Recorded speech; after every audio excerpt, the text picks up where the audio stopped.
دوستای عزیزم، نماز خضر حضرت پیامبر معروف به نماز هزار حاجات. دوستان گلم، این نماز 2 رکعته و خیلی هم راحته، مثل نماز صبح، ولی چند تا آداب داره عزیزای دلم. زیر همین پست براتون مینویسم، برای گشایش کار، برای شغل، برای حاجت روایی های مهم، اونایی که بچه ندارن، اونایی که مستعجلن، اونایی که قهرن میخوان آشتی کنن، برای مغازه‌شون مشتری بیاد. دوستان گلم خیلی خوبه، خیلی حاجت میده.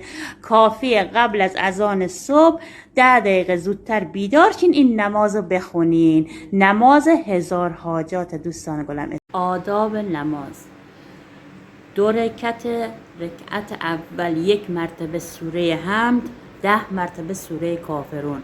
رکعت دوم 1 مرتبه حمد، 10 مرتبه سوره توحید.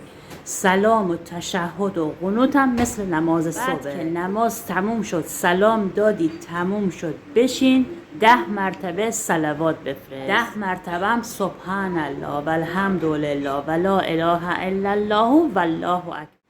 10 مرتبه هم لا حول ولا قوة الا بالله علی العظیم. بعد هر حاجتی داری از خدا و پیامبر گرامی میخوای، انشاءالله که حاجت روا بشی. یا حسین.